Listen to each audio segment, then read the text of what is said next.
আজকে প্রায় অলমোস্ট 9 দিন 10 দিন হয়ে গেছে আজকে। সো 10 দিন পড়লো আমাদের 29 তারিখে ফ্লাইট। সো যাওয়ার আগ মুহূর্তে আমরা আজকে যাব গেন্টিং হাইল্যান্ড।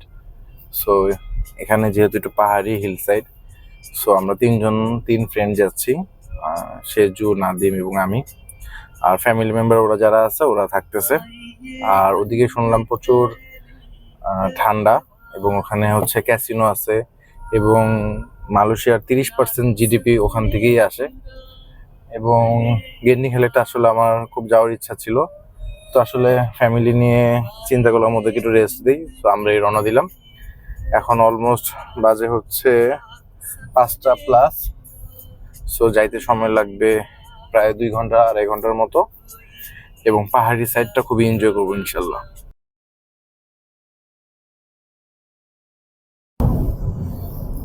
সময় দেখাইতেছে 40 মিনিট, রাস্তা হচ্ছে 44 কিলোমিটার। 7টা 9-এর দিকে আশা করি থাকবো। এখন বাজে হচ্ছে 6টা 23।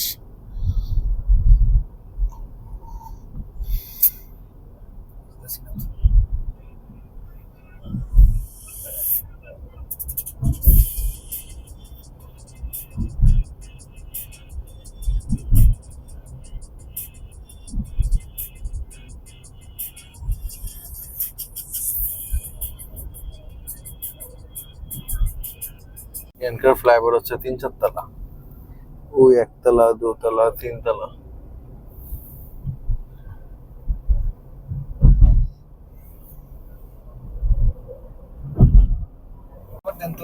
ওই যে দূরে দেখা যেতেছে গেন্টিং এরো চিহ্ন গেছে কা কিন্তু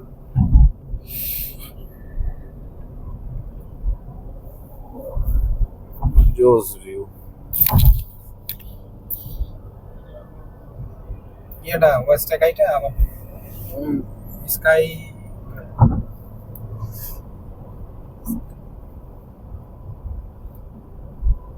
ওয়াও, সূর্য আর মেঘের সেই সুন্দর একটা খেলা। আর এই পাশে হচ্ছে মালয়েশিয়ান সিটি।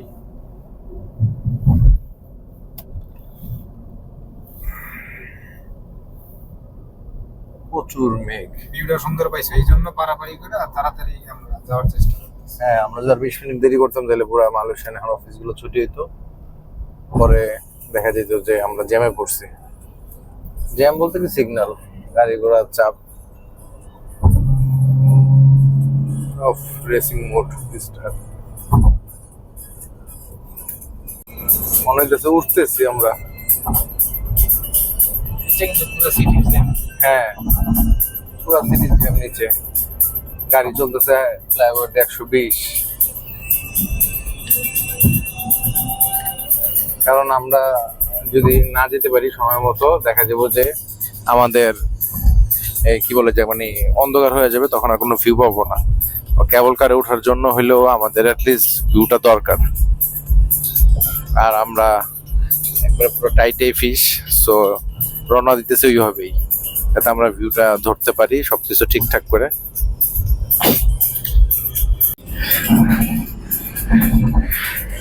আস্তে আস্তে সামনে অনেক ভিউ গুলি চেঞ্জ হইতেছে, খুবই সুন্দর সুন্দর ভিউ আসতেছে। এই গেন্টিং হাইল্যান্ডে অনেক মানুষই যায় হচ্ছে জুয়া খেলতে। 3 টাকা 50 রিঙ্গিত নিল। বাংলা টাকা যদি 27 টাকা করে ধরি তাহলে অলমোস্ট 100 টাকা প্লাস, 110-12 টাকার মতো আসে। অস্থির ভিউ সত্যি। গেন্টিং হাইল্যান্ডের এই স্টার্টিং এ যা দেখতেছি, সামনে তো আরো সুন্দর হবে মাশাআল্লাহ। সূর্য, মেঘ, পাহাড়, খুবই সুন্দর। আমরা প্রায় 10 মিনিটের মধ্যেই মানে একবারে মেইন স্পটের দিকে ঢুকে যাব, প্রথম রাউন্ডের দিকে। অলরেডি মেঘের খেলা শুরু হয়ে গেছে, আর আমরা সিটি থেকে বের হয়ে গেছি। এখন খালি পাহাড়ে উঠার পালা।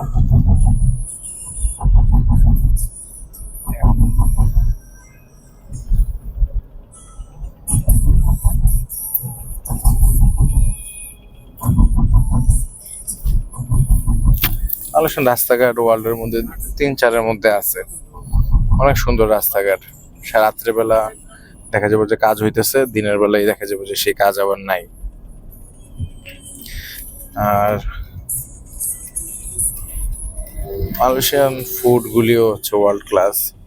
এখানে সব রকম ভ্যারিয়েশনের খাবার দাবার সবকিছু ইনশাল্লাহ পাওয়া যায়, এবং এখন পর্যন্ত যা খাইছি প্রায় 10 দিনে সবই ভালো লাগছে। মালয়েশিয়ান রাস্তাঘাট, খাবার দাবার, এভরিথিং জোস। মালয়েশিয়া একটাই সমস্যা যে হচ্ছে ওরা নাগরিকত্ব দেয় না বা ভিসা সংক্রান্ত জটিলতা থাকে। তাও অ্যাটলিস্ট দুবাই বা কাতার থেকে ভালো আছে, কারণ ওরা তো অ্যাটলিস্ট ওদের দেশের মেয়েদেরকে বিয়ে করতে দেয় না, কিন্তু মালয়েশিয়া ঠিকই ওদেরকে অ্যাটলিস্ট বিয়ে করতে দেয়। একটু প্রসেসিং, অনেক কাগজপত্র ফাইলপত্র লাগে, কিন্তু তারপরেও দেখা যায় যে বিয়ে করা যায়। এবং এখানে অনেক সবই হালাল খাবার। অন্যান্য কান্ট্রির মধ্যে এখানে সেটা অ্যাটলিস্ট টেনশনে পড়তে হয় না। এবং এখানে গ্রাবে অনলাইনে ফুড অর্ডার করলেই চলে আসে। ফুড কোয়ালিটিও মাশাল্লাহ ভালো। ওকে, গেন্টিকের রাস্তা শুরু। বাম পাশে হচ্ছে গেন্টিকের রাস্তা, ডান দিকে চলে গেছে আরেক দিকে, এবং ওই যে দেখা যাইতেছে দূরে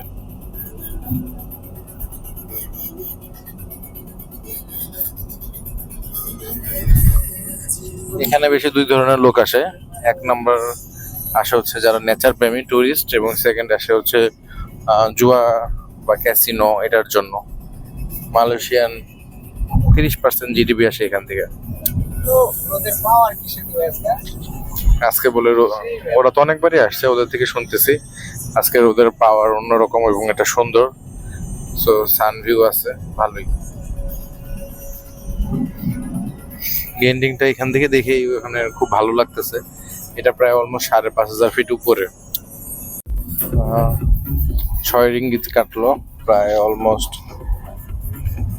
150 টাকার প্লাস। ও, মেঘের পুরা এবারে ভার হয়ে আছে। মনে হচ্ছে আমরা একটু পরে মেঘ ধরতে যাব।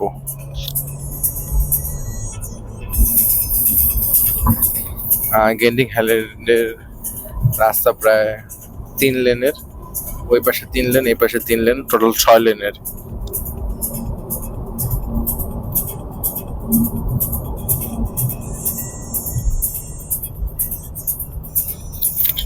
রাস্তার ফিল নিতেই অন্যরকম লাগতেছে। মালয়েশিয়ায় এটাই আমার হচ্ছে সেকেন্ড স্পট। প্রথমে তো ঘুরলাম সিটি ট্যুর, তারপরে হচ্ছে পেট্রোনাস টাওয়ার, মার্কা টাওয়ার, তারপরে হলু রাঙ্গাত ওয়াটারফল, পিকনিক স্পট, দেন আজকে হচ্ছে গেন্টিং হাইল্যান্ড। তো মালয়েশিয়া পুরোপুরি ঘুরতে আমার ফ্রেন্ডই আজকে প্রায় 14 বছর ধরে আছে। ওরই সময় লাগছে, মানে ওরাও এখন অনেক স্পট বাকি, ও এখনো ফুল মালয়েশিয়া দেখতে পারে নাই। সো আমি আলহামদুলিল্লাহ ফ্যামিলি নিয়ে এসে যতটুকু ঘুরছি আমি স্যাটিসফাইড। এবং এখানে কোনো গাড়ি 100-র নিচে স্পিড নেই, সবগুলি গাড়ি 100+। সেনাবাহিনীর গাড়ি দেখা যেতেছে ওদের দেশের। মালয়েশিয়া আমি কোনো রাস্তাঘাটে দেখলাম না কেউ অযথা হর্ন বাজায় বা ট্রাফিক পুলিশ, এরকম কোনো ফাইজলামি নাই। সবাই সবাইকে সাইড দেয়, কারোই আগে যাওয়ার প্রয়োজনীয়তা নাই। ঠিক আছে, সবাই এটা নিয়মের, একটা সিস্টেমের মধ্যে আছে। এবং এখানে মালয়েশিয়াতে সব জায়গাতেই প্রচুর সিসিটিভি আছে, যে কারণে কেউ কারো কিছু হারানো গেলে 1 ঘন্টার মধ্যে এটা ব্যাক পাবে। তারপরে অনেক সিকিউরিটি ব্যবস্থা খুবই ভালো।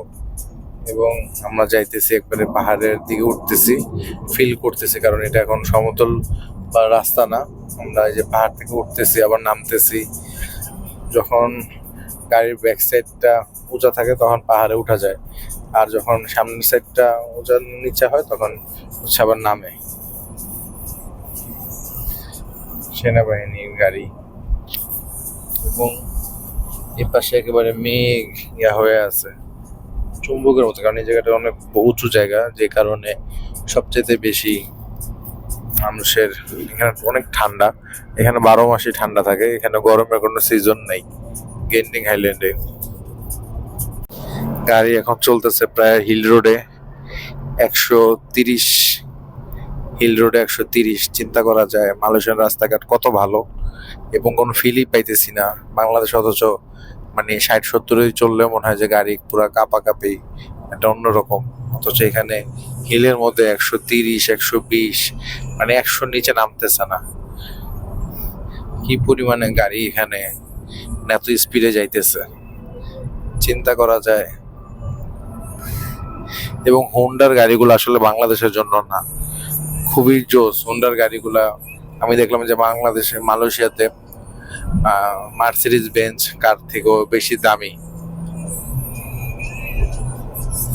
আমার এই নিয়ে একটা ভিডিও আছে, আমি এটা দেখে খুবই শকড হয়েছি। মার্সিডিজ বেঞ্চ আপনার 45,000 55,000 হলে পাওয়া যায়, কিন্তু সেখানে হোন্ডা সিভিক 60,000 65,000 80,000 রিঙ্গিত। অথচ মার্সিডিজ বেঞ্চ বাংলাদেশে প্রায় 1 কোটি টাকা কাছাকাছি। ই সিরিজ, এস সিরিজ, অনেকগুলো সিরিজই আছে। রাস্তা কি, হ্যাঁ সত্যি রাস্তার ফ্যান হয়ে গেলাম। গেন্ডিং হাইল্যান্ডে যাওয়ার একটা হিল রাস্তা, যদি সিটির বাইরে দেখা যায় অন্যান্য যে রাস্তাগুলি আছে ওইগুলো তো তাহলে আরো সুন্দর, আরো জোস। এত সুন্দর করে পাহাড়ি রাস্তা ওরা সিস্টেম করে রাখছে যে যে কেউ খুব মানে মন মতো গাড়ি ড্রাইভ করতে পারবে। এবং এখানে আমি কোনো স্পিড লিমিট দেখলাম না, হয়তো আমার চোখ এখন পর্যন্ত পড়ে নাই, কিন্তু সবগুলো গাড়ি যেগুলো ডান পাশে থাকে সেগুলো সবচেয়ে বেশি জোরে যায়। 3 লেনের মধ্যে বাম পাশেরটা স্লো, মাঝখানেরটা মিডিয়াম, আর ডান পাশেরটা হচ্ছে সবচেয়ে জোরে যায়। মার্সিডিজ বেঞ্চ ওভারটেক করলো, এটা আছে 110-12 স্পিডে আছে। এই যে বাম পাশে আবার ট্রাক, এখানে ওরা আবার চা নাস্তা খাওয়ার আয়োজন রাখছে। গেন্ডিং হাইল্যান্ডের আমাদের এখানে শো করতেছে। আর 17 কিলোমিটারের মতো, 17 কিলোমিটার হইলে আমরা গেন্ডিং এর দিকে চলে যাব।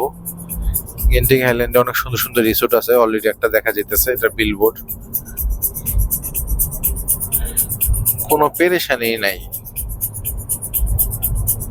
এত সুন্দর রাস্তাঘাট। আসলে বাংলাদেশের রাস্তায় গাড়ি চালায় সবচেয়ে বেশি নিজের অসহায় ফিল হয়, কারণ ঢাকা সিটিতে এত পরিমাণে জ্যাম, রিক্সাওয়ালা বা অন্যান্য যানবাহনের যে একটা পেইন, এটা আসলে একমাত্র বাংলাদেশেই নিতে হয়। অন্যান্য দেশও ইন্ডিয়াতেও আছে, আর ইন্ডিয়াতে হাইওয়ে গুলো কিন্তু অনেক সুন্দর। আর আমাদের দেশের হাইওয়ে গুলো আস্তে আস্তে ইনশাল্লাহ ডেভেলপমেন্ট হইতেছে, আরো হবে। আর পুরো জার্নিটাই আসলে আমরা ভিউ ফিল নিতেছি, কারণ খুবই জোস লাগতেছে। বউ বাচ্চাকে মিস করতেছি, বাট ওরা এরকম জার্নি করে, যেহেতু পরশুদিন চলে যাব, ওদেরকে এরকম ভাবে নিয়ে, ঠিক আছে এটা পেইন দেওয়ার কোনো মানে না, ওরা রেস্টে থাকুক। ভাবি আছে, ওনারা আছে, ওনাদের সাথে আড্ডা দিবে, গসিপ করবে, ওনারা এখানে ফান অ্যাক্টিভিটিস করবে, ওইখানে ওদের ভালোই লাগবে।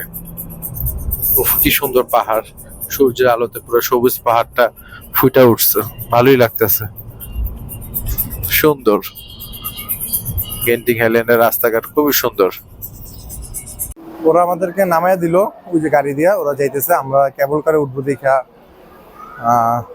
আমরা উপরে যে ওদের সাথে জয়েন করতেছি। সো আমরা কেবল কারে যাবো, এই জন্য আমরা উপরে উঠবো কেবল কারে, কারণ এই গেন্ডিং হাইল্যান্ডের অন্যরকম একটা মজা হচ্ছে কেবল কার।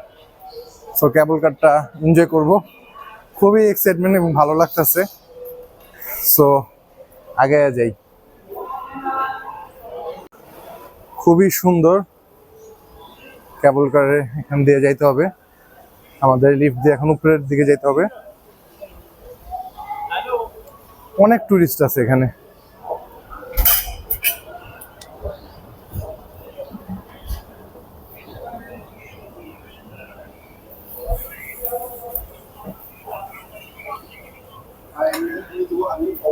ও এখানে প্রচুর ঠান্ডা।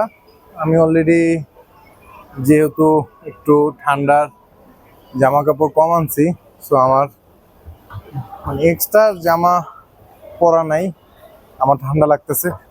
দেখি গাড়িতে একটা ব্যবস্থা আছে কিনা, পরে একটা ব্যবস্থা করবো, কারণ ঠান্ডাতে বাঁচতে হবে। উপরে প্রচুর ঠান্ডা, অনেক মানুষ আবার নামতেছে, আর আমরা উঠবো। এখানে ফুডেরও ব্যবস্থা আছে। সো এই তো আমরা প্রায় খালি উপরের দিকেই উঠতেছি, এবং এদিকেও অনেক সুন্দর সুন্দর ঘড়ির ব্র্যান্ড, অনেক জোস। গেন্ডিং হাইল্যান্ডে আসলে না আসলে মিস হয়ে যেত। প্রাইসটা মোটামুটি স্যাটিসফাইড। অনেক বড় এটা, এখানে অনেক আইটেম, অনেক রেস্টুরেন্ট আছে। আমরা প্রায় লিফট দিয়ে উঠতেছি নিচে, প্রায় আমরা সিঁড়ি দিয়ে লিফট দিয়ে প্রায় 3-4টা লিফটে উপরে উঠলাম।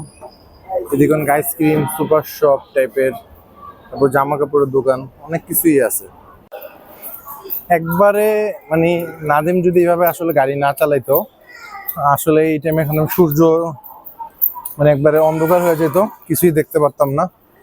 সো ওরে আসলে সম্পূর্ণ ক্রেডিট ওর, কিছু বলার নাই। আর এটাতে আজকে শুনলাম যে বৃষ্টি নাই বা ঠান্ডা মেঘটা, সূর্যের আলোর কারণে আরো বেশি মজা লাগতেছে। সূর্যের কারণে এখানে সচরাচর এমনি বৃষ্টি হয়। সো ওই পাশে হচ্ছে টিকিট কাউন্টার, টিকিট কাটবো এখন। টিকিট কেটে আবার বাকি প্রসেসিং কমপ্লিট করব। এখানে হচ্ছে টিকিট কাটার system, one way, standard, golden, return, তারপর এক্সপ্রেস বোর্ডিং।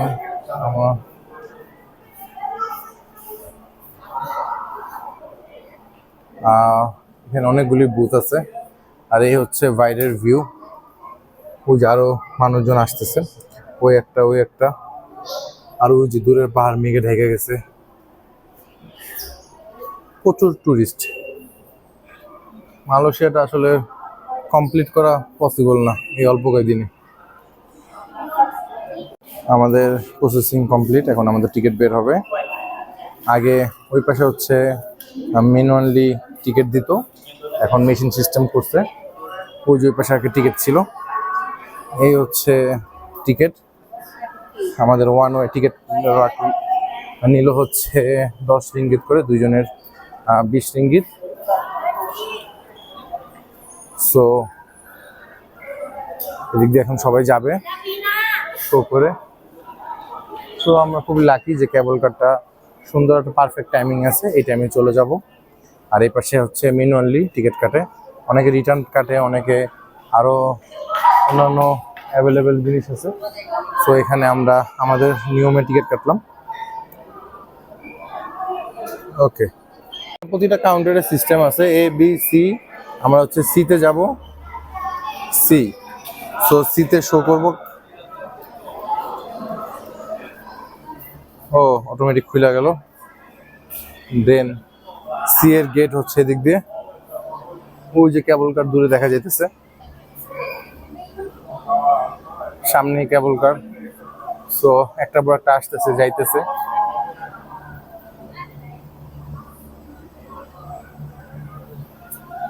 ভালোই লাগে আমাদের। এখন সি, আমরা এখন কেবল কারে উঠবো। আমি পার্সোনালি খুবই এক্সাইটেড, কারণ মালয়েশিয়াতে আমার এটি লাস্ট স্পট টুরিস্ট। আমার এখানে আসলে অনেক ঘোরাঘুরি, অনেক জায়গা আছে। সো আমি এটাতে আসলে ওঠার জন্য খুবই এত কষ্ট করে আসলাম। সবাই ওয়েট করতেছে ওঠার জন্য।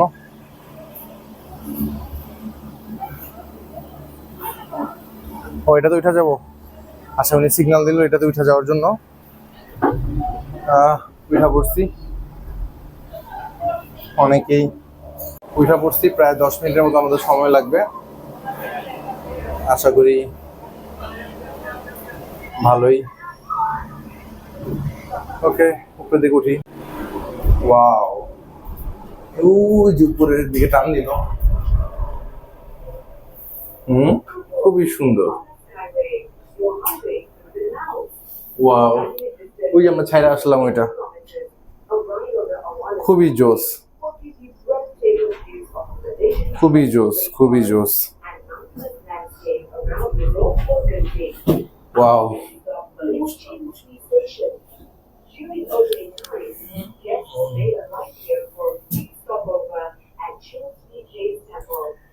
embark on a cultural journey, including our iconic 9-story pagoda, sky terrace viewing deck, and a 50-meter tall Buddha এটাতে কি এসি আছে?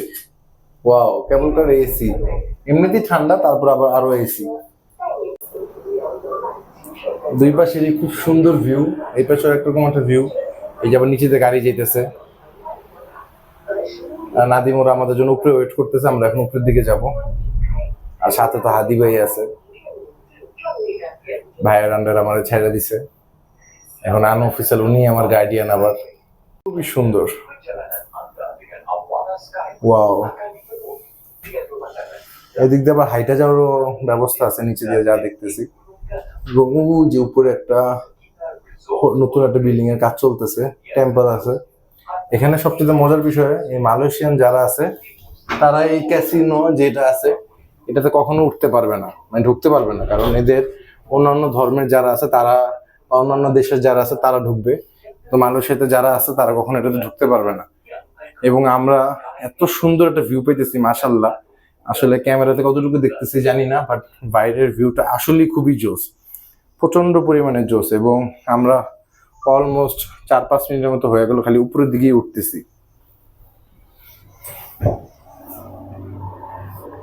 এই সেই সাথে এদিক দিয়ে আবার গাড়ি ঘোড়া যাইতেছে নিচে। গেন্টিং হাইল্যান্ডের মেইন আকর্ষণের মধ্যে আরেকটা হচ্ছে কেবল কারটা। এবং সুবহানাল্লাহ, কি সুন্দর মেঘ, একটা খেলা চলতেছে। আর এই পাশে যে ঘন জঙ্গল, এগুলো তো মাস্ট বি সাপ আছে, মাস্ট বি। মেঘে ঢাকা আছে, জোস।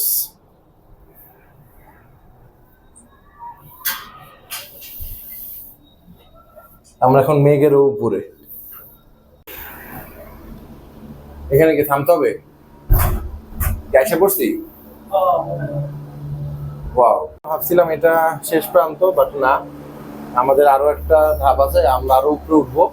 এখানে ওই যে যেখানে দেখলাম যে টেম্পলটার জন্য এখানে অনেকে নামে টেম্পল দেখার জন্য, বাট আমাদের টেম্পল দেখার কোনো ইচ্ছা নাই। সো আমরা উপরের দিকে চলে যেতেছি। আবার গেটটা অটোমেটিক লাগিয়ে গেল এবং এটা এসি। আবার নামার সময় আবার এদিক দিয়ে নামে, বাট আমরা নামার সময় অন্যদিক দিয়ে নামবো গাড়ি দিয়ে। এই যে বিল্ডিংটা দেখছিলাম সেই মালয়েশিয়ান সিটি থেকে, ওয়াও। এবং ওই যে ক্লাউডের সব দেখা যাইতেছে, ওগুলো কিন্তু কুয়াশা না, সব হচ্ছে মেঘ। ওয়াও। আচ্ছা, মাইকে শোনা যেতেছে কিনা জানি না, মাইকে বলতেছে আমরা এখন 6000 ফিট উপরে আছি এবং এটাই হচ্ছে ভিউ। এটা হচ্ছে লাখ টাকা খরচ করে কোটি টাকার ভিউ। খুবই সুন্দর, মাশাআল্লাহ। ওই যে গাড়িগুলো আমরা সেই দূরে মালয়েশিয়া থেকে, সিটি থেকে দেখছিলাম, বাট ওটা এখন মেঘে ঢাকা। যখন ফ্লাইওভার দিয়ে প্রথম স্টার্টিং শুরু করছিলাম, ওটা এখন মেঘে ঢাকা আছে। এমনিতে তো শীত লাগতেছে, তার মধ্যে আরো এসি। না, শীতে জামা পড়তে হবে উপরে যায়। এখানে সবগুলো কিন্তু হোটেল, এটাও আরেকটা হোটেল হইতেছে। ইনশাল্লাহ যদি ফিউচার আসে তখন দেখা যাবে যে এই হোটেল কমপ্লিট। কি ভিউ! হ্যাঁ ভাই, আমার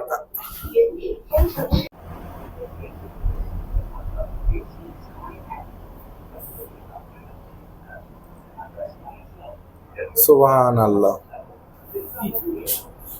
সূর্যটা একেবারে জোস। আসলে কত উপরে উঠছি এখন গেস করতে পারতেছি যে কত উপরে উঠছি।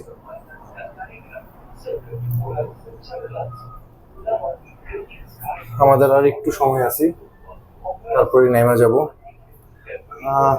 ইচ্ছা আছে এখানে আছে ক্যাসিনোতে ঢুকবো, কিভাবে কি খেলাধুলা করে এগুলো দেখার ইচ্ছা আছে।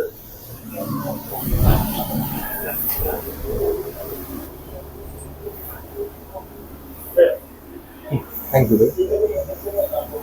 আচ্ছা, আমাদের কেবল কার এখনো কমপ্লিট হয়নি, ভাবছিলাম এর থেকে আরো উপরে উঠবো।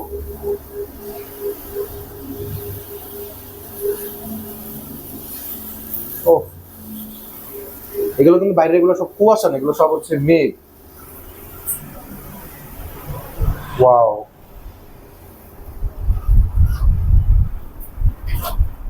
লাস্ট ফিনিশিংটা এটাই দরকার ছিল আমার। সূর্যটা দেখা যেতেছে একবারে মেঘের নিচে দিয়া, এটা একটা অন্যরকম একটা ভিউ। সুবহানাল্লাহ। এই ভিউটাই দরকার ছিল।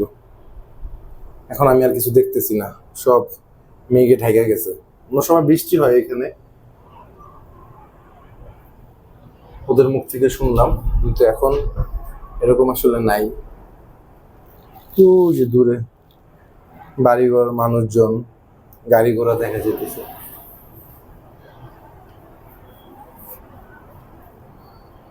এটাই হচ্ছে গেন্টিং হ্যালেন্ডের মেইন শহর, সিটি। মেঘে ঢেকে আছে যার কারণে কিছু দেখা যেতেছে না। আর এখন অলরেডি সন্ধ্যার টাইম, সো একবার পুরো পারফেক্ট টাইমিং মিলে আমরা আসছি, কি বলো নাদি ভাই? এই টাইমিংটার জন্যই সবকিছুই পাইলাম, একবারে বিকালের ভিউ, সূর্য, সবকিছু মাশাআল্লাহ। ওয়াও, ভিউটা খুবই সুন্দর।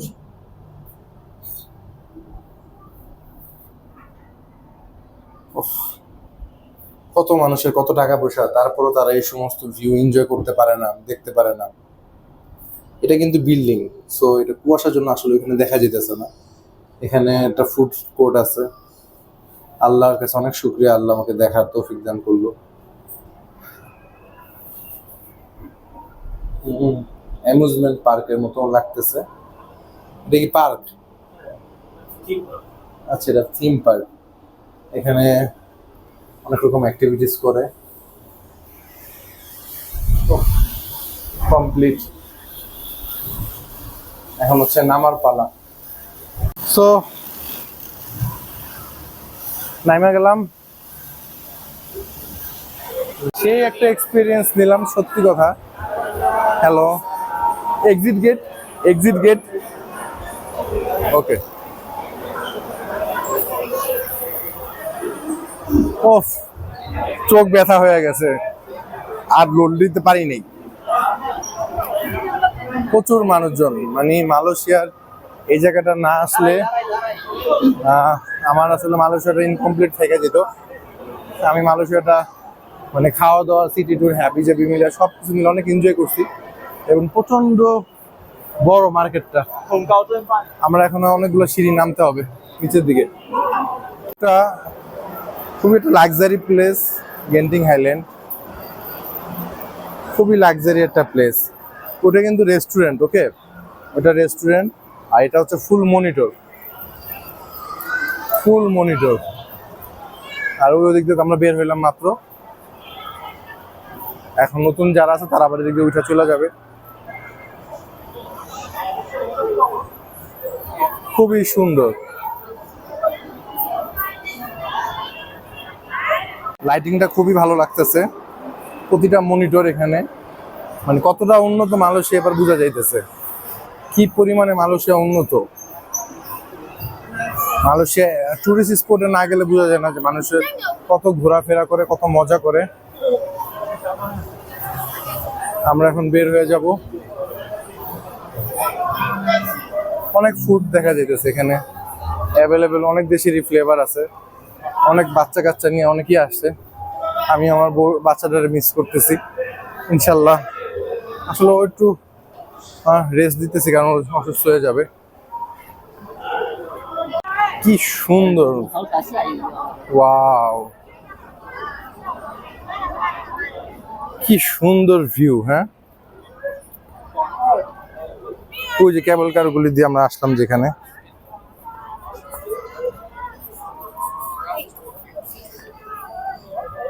এগুলো কিন্তু কুয়াশা না, এগুলো সব কিন্তু মেঘ।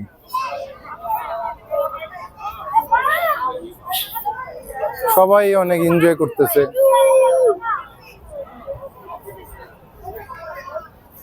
ওয়াও, আচ্ছা, নতুন একটা জিনিস দেখলাম। এটা হচ্ছে ওয়ার্ল্ডের সবচেয়ে ফার্স্ট হোটেল, যেটা সবচেয়ে বড়, মানে বড় হোটেল ছিল, এটা খেতাব ছিল। এটা ওয়ার্ল্ডের মধ্যে 1 নাম্বার ছিল কোন একটা সময়। এক নাম্বার ছিল সবচেয়ে বড় হোটেলের। এটা হচ্ছে সবচেয়ে বড় হোটেল, এবং এটা পৃথিবীর 1 নাম্বার হোটেল ছিল কোন একটা সময়।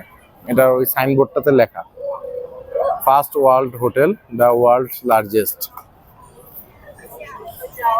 এবং অলরেডি টুকিটাকি বৃষ্টি পড়া শুরু করছে, সো আমরা আগেতে থাকি। এখান থেকে আসলে এগুলো মেঘের পানি? ও আচ্ছা, আমি তো ভাবছিলাম বৃষ্টি।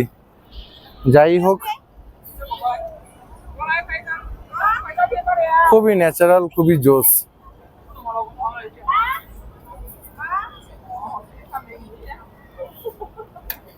অনেক সুন্দর গেন্টিং হাইল্যান্ডটা। ইউটিউবে দেখছি বা অনেকে গেছে ঘুরতে, ছবি দেখছি, বাট এতটা আসলে বুঝি নাই। যে প্লিজ সবাই কাছে রিকোয়েস্ট করা থাকলো যাতে এত আসলে ভিজিট করে। বৃষ্টি এসে পড়তেছে, যে কারণে সবাই আসলে একটু ঢুকে পড়তেছি। সো পারফেক্ট, রোদ বৃষ্টি সুন্দর ওয়েদার সবই পাইলাম।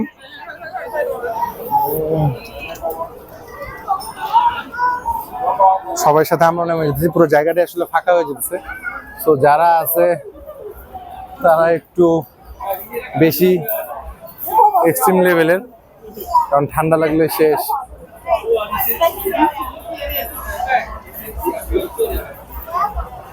খুবই ভালো লাগলো বিষয়টা, 狗狗不在啊，回去啊，他就找他不要了。 এটাই স্মৃতি থাকবে 现实啊，还是 কোনো একটা সময়। 太现实。 কি সুন্দর করে সাজাইছে ড্রাগনটাকে, খুবই জোস। এখানে দেখলাম যে প্রচুর রেস্টুরেন্ট,